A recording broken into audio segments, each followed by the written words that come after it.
Hi, Dr. Bruce here for Nurse Hub. In this video, I will present an introduction to anatomy and physiology, along with some anatomical terms. Anatomy is the study of the structure of the human body, and physiology is the study of the function of the human body. The human body consists of a number of body systems, so the study of anatomy is typically done with a systems approach.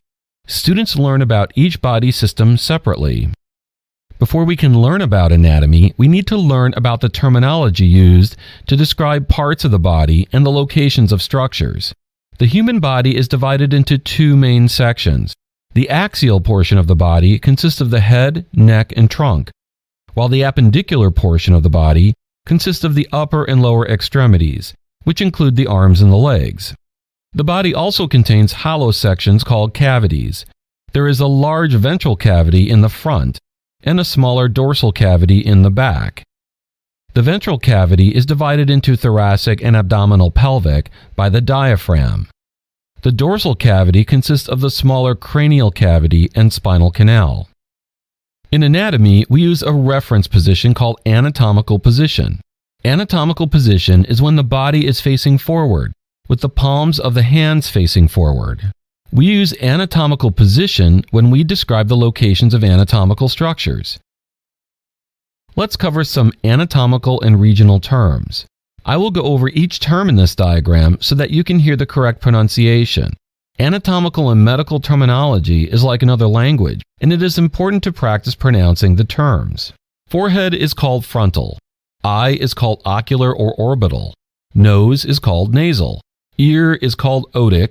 Cheek is called buccal, neck is called cervical, head is called cephalic, skull is called cranial, face is called facial, mouth is called oral, chin is called mental, the armpit is called axillary, the arm is called brachial, front of the elbow is called antecubital, chest is called thoracic or thorax, breast is called mammary, stomach is called abdominal or abdomen, the navel is called umbilical, pelvis is pelvic, the forearm is called antebrachial, the wrist is called carpal, the palm is called palmar, the digits are called phalanges, the thumb is called pollex, the kneecap is called patellar, the leg is called crural, ankle is called tarsal, the toes are called digits or phalanges, the big toe is called hallux, the foot is called pedal, the thigh is called femoral, the pubis is pubic,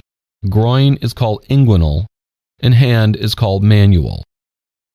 Here are some of the posterior landmarks. The shoulder is called acromial, the back is called dorsal, the back of the elbow is called olecramal, the low back is called lumbar, the buttock is called gluteal, the back of the knee is called popliteal, the calf is called sural, the heel of the foot is called calcaneal, and the sole of the foot is called plantar. Positional terms are used to relate one structure to another. The directional terms include superior, which means above, and inferior, which means below. So we could say the thorax is inferior to the cephalon. Lateral means away from the body, while medial means toward the body. An example would be the ears are lateral to the nose, and the nose is medial to the ears.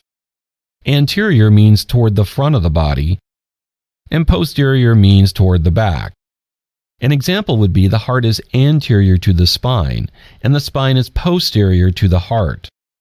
Proximal and distal are used for the axial portion of the body, which includes the arms and the legs. Proximal means toward the origin, while distal means away from the origin. We could say the shoulder is proximal to the elbow, while the elbow is distal to the shoulder. Ipsilateral means on the same side, and contralateral means on the opposite side. So we could say the right shoulder and elbow are ipsilateral, whereas the right shoulder and left shoulder are contralateral. This concludes this introduction to anatomy video. Thanks for watching, and see you next time.